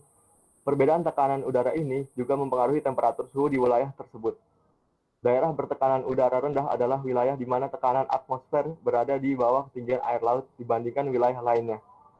Wilayah ini membentuk perbedaan angin yang terdapat di tingkat troposfer. Proses formasi yang terbentuk dari area bertekanan udara rendah ini dikenal sebagai cyclogenesis. Secara teori, angin yang tercipta pada tekanan udara rendah berperan penting dalam pembentukan gelombang ombak yang kuat. Dalam sistem ini, kecepatan angin lebih besar sehingga lebih banyak ombak yang tercipta dari embusannya. Gesekan yang terbentuk dari angin-angin ini membentuk gelombang energi yang bergerak ribuan kilometer sampai menabrak sesuatu, yang biasanya adalah wilayah pantai. Bila angin yang tercipta dalam hawa bertekanan udara rendah ini tetap bertiup di atas permukaan laut untuk waktu yang cukup lama, gelombang air yang tercipta akan semakin membesar karena energi akumulasi angin di ombak telah terbentuk. Bila angin ini mempengaruhi area yang luas di lautan, ombak yang terbentuk akan menjadi lebih kuat sehingga terciptalah gelombang ombak yang sangat besar.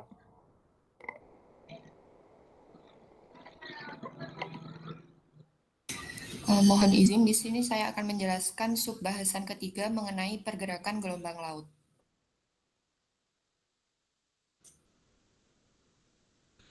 Nah, ditinjau dari keseringan kejadiannya, gelombang angin ini merupakan gelombang yang paling dominan dibahas dalam informasi meteorologi kelautan. Gelombang ini dipengaruhi oleh 3 faktor, yaitu ada kecepatan angin, lama angin berhembus, dan juga jarak dari tiupan angin pada perairan terbuka. Ketinggian dan periode gelombang tergantung kepada panjang fetch pembangkitnya, di mana fetch ini adalah jarak perjalanan tempuh gelombang dari awal pembangkitannya. Nah, fetch ini dibatasi oleh bentuk daratan yang mengelilingi lautan. Semakin panjang jarak fetch-nya, maka ketinggian gelombangnya juga akan semakin besar. Nah, apabila gelombang bergerak mendekati pantai, maka pergerakan gelombang di bagian bawah yang bergesekan atau berbatasan dengan dasar laut akan mengalami pelambatan.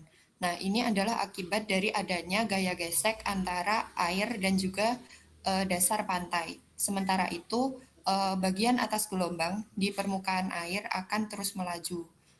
Nah, semakin menuju ke pantai, maka puncak gelombang ini akan semakin tajam dan lembahnya akan semakin datar. Nah, fenomena inilah yang menyebabkan gelombang tersebut kemudian pecah.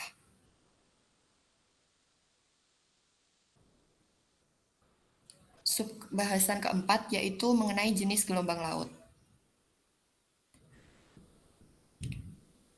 Nah, jenis gelombang laut di sini dibagi menjadi 3. Yang pertama yaitu berdasarkan sifat, yang kedua berdasarkan ukuran dan penyebabnya, dan yang ketiga yaitu berdasarkan formasi dan perilakunya.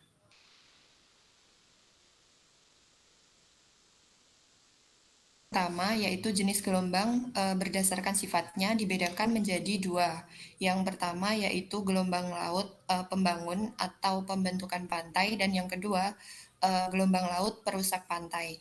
Nah, gelombang laut pembangun pantai ini merupakan gelombang yang ketinggiannya kecil, kecepatan saat gelombang tersebut pecah di pantai akan mengangkut sedimen atau material pantai. Nah, material pantai yang terbawa itu akan tertinggal di pantai atau mengalami deposit ketika aliran balik dari gelombang tersebut pecah, meresap ke dalam pasir atau pelan-pelan mengalir kembali ke laut. Lalu untuk gelombang laut perusak pantai, ini merupakan gelombang laut dengan ketinggian dan kecepatan rambat yang besar. Nah, air yang kembali berputar itu mempunyai lebih sedikit waktu untuk meresap ke dalam pasir. Maka ketika gelombang datang, itu kembali menghantam pantai, akan ada banyak volume yang terkumpul atau terbawa sehingga mengangkut material pantai menuju ke tengah laut atau ke tempat lain. Pembagian yang kedua yaitu berdasarkan ukuran dan penyebabnya. Di sini gelombang dibedakan menjadi 5. Yang pertama ada gelombang kapiler, merupakan suatu gelombang yang biasa disebut dengan sebutan riak. di mana gelombang tersebut memiliki panjang gelombang sekitar 1,7 meter dengan periode kurang dari 0,2 detik dan sering diakibatkan karena tegangan permukaan serta tiupan angin yang tidak terlalu kuat. Yang kedua ada gelombang angin, di mana gelombang ini memiliki panjang gelombang mencapai 130 meter dengan periode 0,2 sampai 0,9 detik yang disebabkan oleh adanya angin kencang. Lalu yang ketiga ada gelombang alun. Nah, bedanya gelombang alun ini merupakan gelombang yang panjang gelombangnya itu bisa mencapai ratusan meter dengan periode sekitar 0,9 sampai 1,5 detik. Dan sama seperti gelombang angin juga disebabkan oleh angin, tetapi yang bertiup cukup lama. Lalu keempat ada gelombang tsunami, di mana diakibatkan oleh gempa bumi tektonik atau letusan gunung api di dasar laut. Nah, tsunami ini merupakan gelombang yang sangat besar dan tinggi gelombangnya ini dapat mencapai lebih dari 10 meter. Lalu yang terakhir ada gelombang pasang surut, di mana gelombang ini dipicu oleh adanya aktivitas fluktuasi dari gaya matahari dan juga bulan. Gelombang ini dapat mencapai beberapa kilometer dengan periode 5 sampai 25 jam.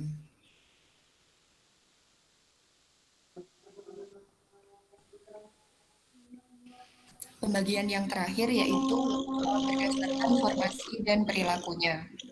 Yang pertama ada ombak pecah, di mana ombak ini terbentuk ketika ada ombak yang saling berbenturan satu sama lain.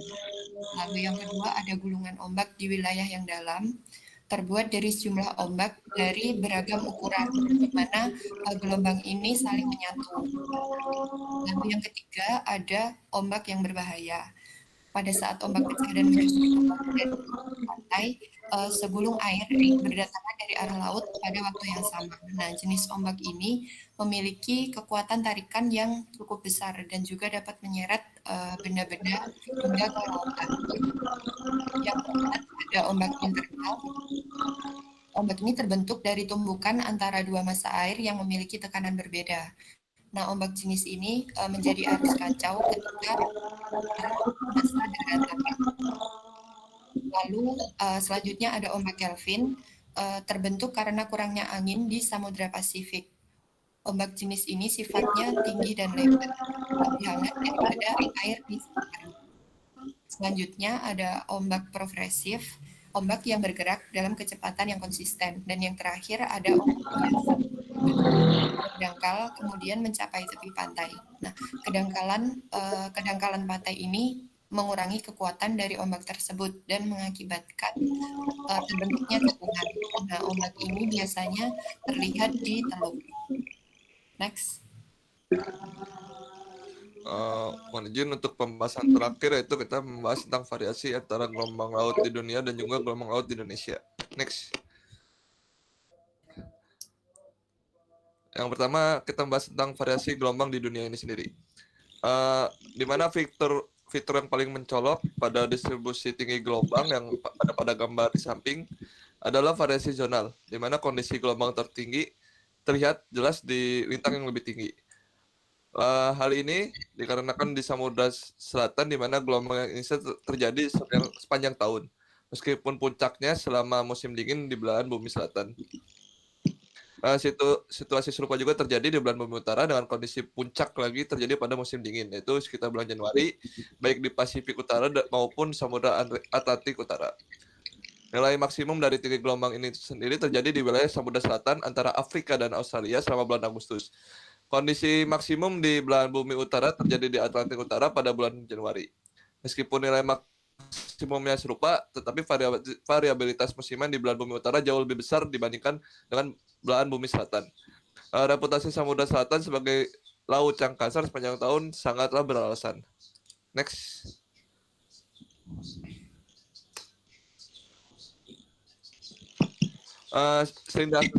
Sering diasumsikan juga bahwa kondisi gelombang tinggi yang terjadi di Samudra Selatan terjadi sebagai akibat dari fetch yang diperpanjang untuk angin barat. Bulan Bumi Selatan adalah salah satu wilayah dunia yang tidak ada gangguan darat di arah timur hingga ke barat. Meskipun panjang sangat berperan, di mana pada gambar 1B menunjukkan bahwa kecepatan angin yang tinggi lebih penting. Variasi kecepatan angin zonal di lintang tinggi ini sebagian besar mengikuti tren musiman yang sama yang diamati untuk tinggi gelombang. Untuk belahan bumi utara bagaimanapun mengalami angin yang jauh lebih rendah pada musim panas dibandingkan belahan bumi selatan.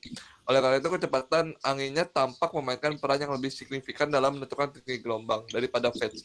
Dapat disimpulkan bahwa Feds di kedua belahan bumi cukup besar hingga pengaruh lain, seperti besarnya dan durasi angin yang ditopang oleh badai. Lebih penting dalam menentukan gelombang maksimum yang dihasilkan. Oleh karena itu gelombang tampaknya dibatasi oleh kecepatan angin maksimum dan durasi daripada Feds itu sendiri. Sebentar Mas Sultan. Kalian nggak ada kuliah lagi setelah ini? Izin Pak, ada Pak. Jam 3 Ada, kebetulan ya? Pak. Iya. Ini soalnya udah jam 3 ya.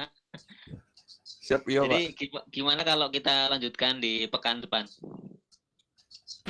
Ya bisa Pak. Iya ya. Soalnya saya juga nggak mau ganggu dosen yang lain. Gimana? Gimana Mas Sultan?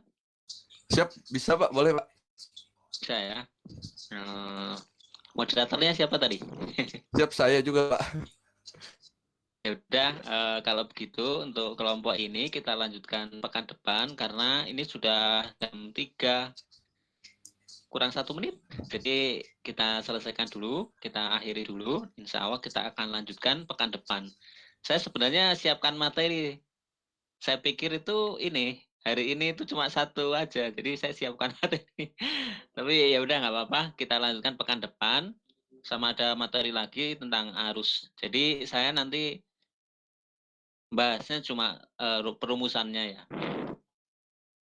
Saya kira untuk kuliah ini kita akhiri dulu sampai di sini. Kita ketemu pekan depan. Selamat sore, mudah-mudahan sehat semua. Assalamualaikum warahmatullahi wabarakatuh. Waalaikumsalam warahmatullahi wabarakatuh. Sore Pak, terima kasih Pak. Terima kasih Pak. Terima kasih Pak. Oke, tutup ya. Siap Pak. Siap Pak.